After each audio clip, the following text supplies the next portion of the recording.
Great to have you with us. Thank you so much for joining us here.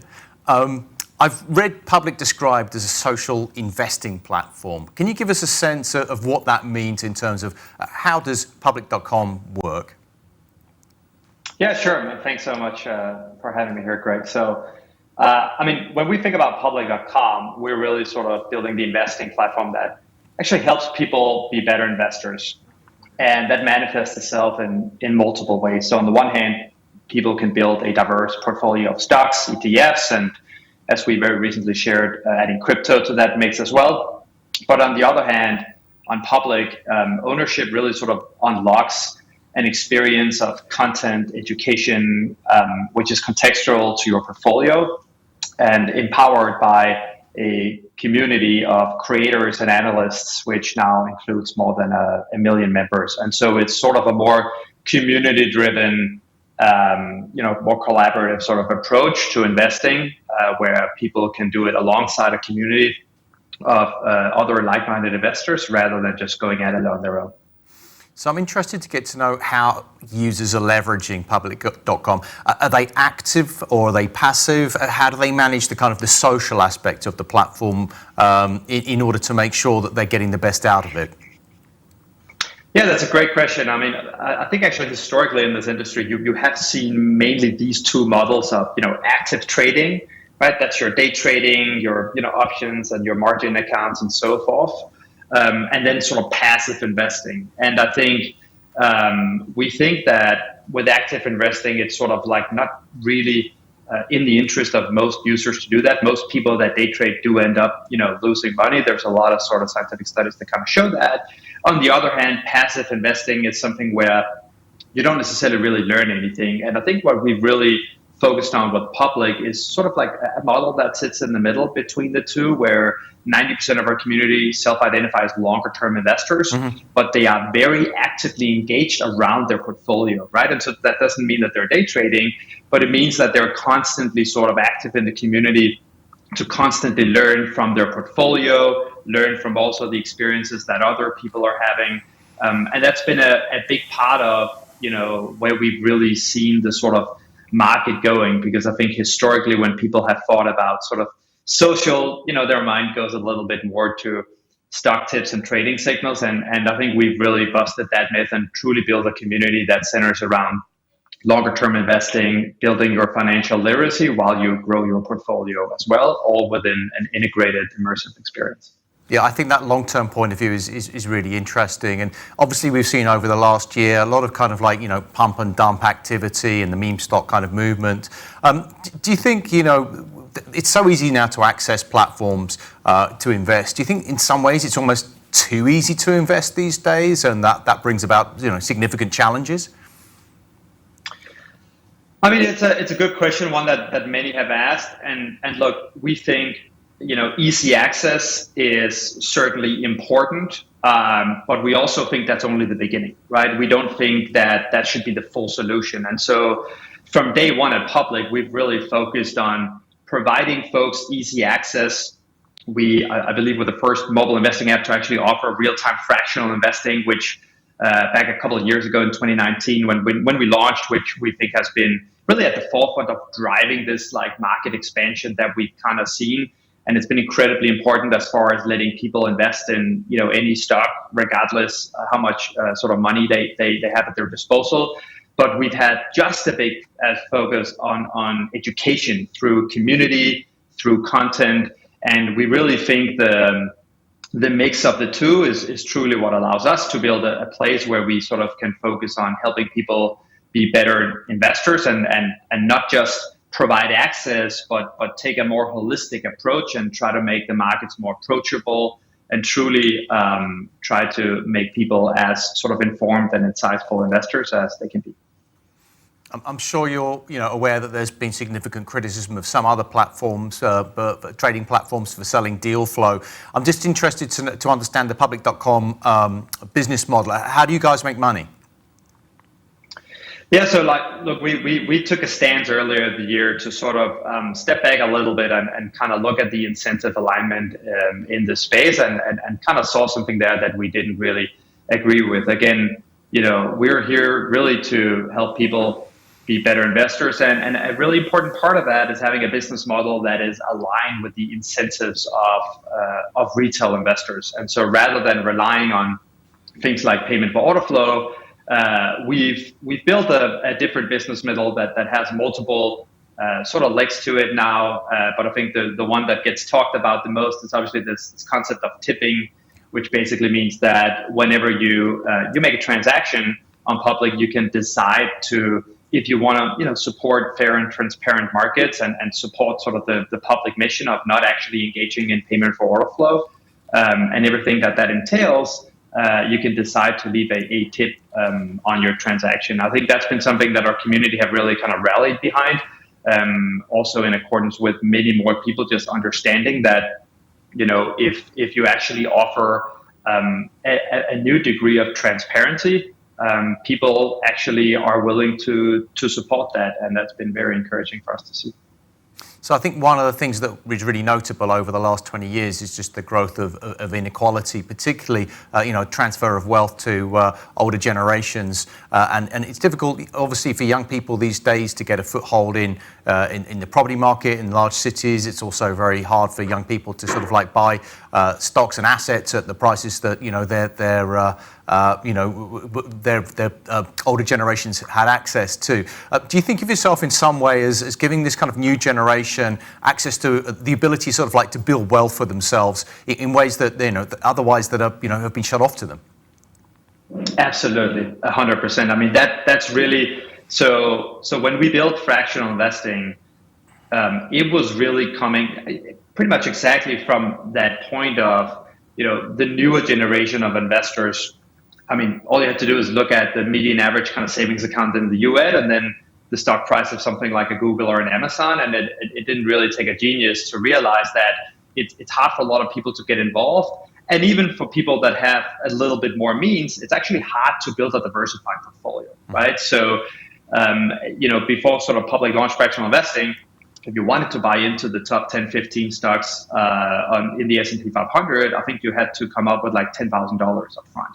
And that just doesn't really fit the majority of the population that well. And so what's been really interesting about this fractional investing kind of movement is it's created a new path for people to get onboarded into the stock market, where they can start with a little bit and then add to it over time and see that compound, which actually ultimately just lets them execute investing strategies that were previously reserved mostly for the rich and the affluent, specifically building a diversified portfolio, doing things like dollar cost averaging over time into various assets. And it's practically been, impossible for most people. And now it's something that everyone really can do. And that's ultimately, I think, at the forefront of driving this entire expansion in the market, and something that will find to be incredibly empowering for this generation and the generations to come.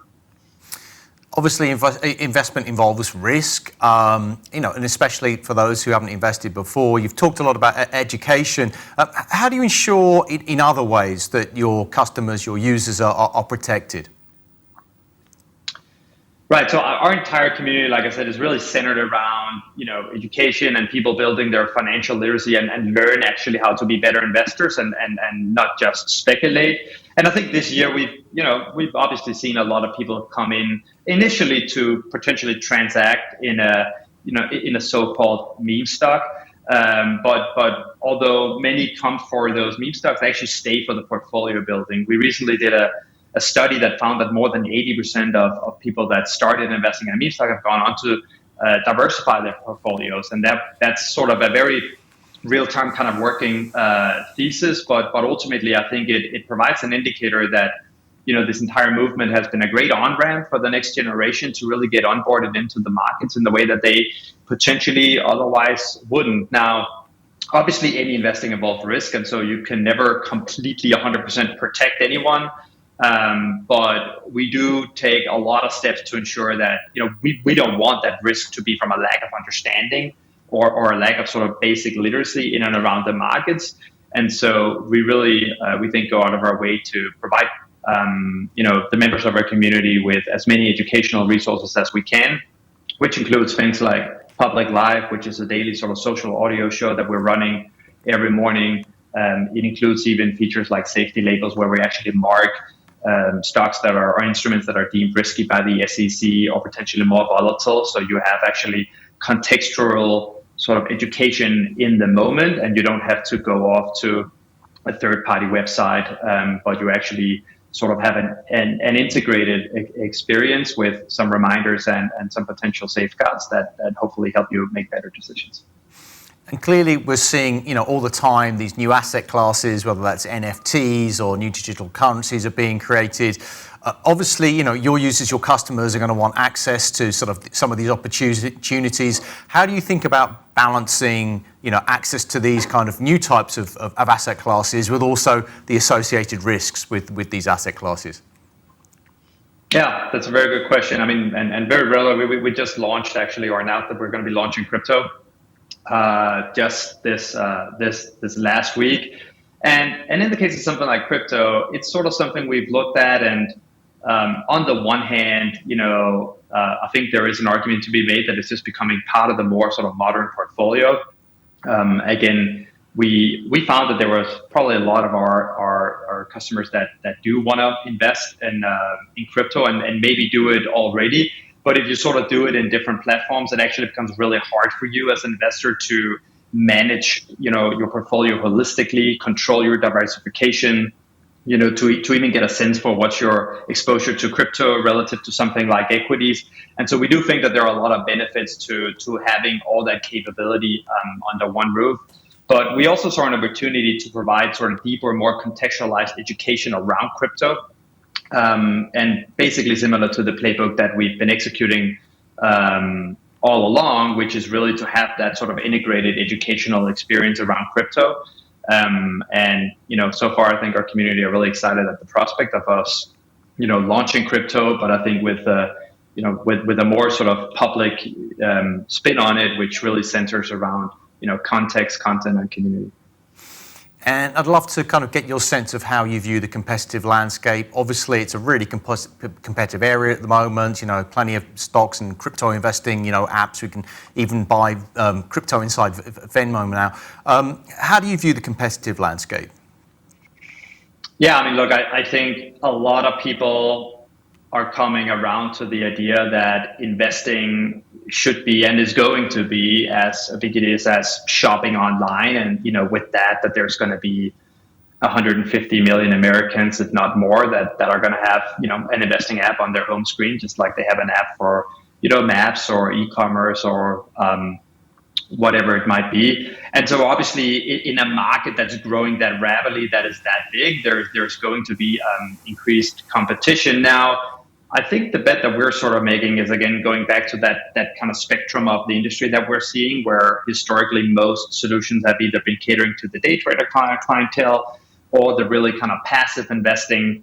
And I think with public, we've just found a really good sort of positioning and a really good sweet spot sort of in the middle where people are predominantly building long-term portfolios, but they're also staying engaged around their portfolio to learn and help be better investors over time. And that's really what gets us out of bed in the morning. That's really the model that we want to see winning. And that's really what we're excited about building for, our community and all the people that continue to sort of get onboarded and join the stock market at an increasingly rapid rate, which is exciting. And we're pretty much up against time now, but one final question. Just looking ahead to 2022, what gets you excited? Where do you think the real opportunity is for public? Yeah, that's a really good question. I mean, obviously can't share any specifics, but 90% of people on public are actually first-time investors, and so I think public is very much at the forefront of driving that expansion in the market, and within that we just see abundance of opportunities, specifically not just like onboarding people into it, but help them grow their portfolios in a really meaningful way over time. And like I said, help them be better investors. I think in addition to that, we're really excited about bringing the retail investor sort of closer to publicly traded companies. We've recently launched something called Public Town Hall, which has been really popular, which is basically the ability for retail investors to ask questions directly to C-level executives of public companies. And I think that shows that public company, leaderships are starting to take the retail investing community much more serious. They really want to engage with it. And within that, we just see a lot of opportunity to create a more, connected, sort of engaged relationship between the two. It's been fascinating learning about public.com and also the real retail investing landscape. Jannick, thank you so much for joining us at Wired Money. We're going to be following your story with great interest over the coming months and years. Thank you for joining us. Awesome. Yeah, thanks for having me.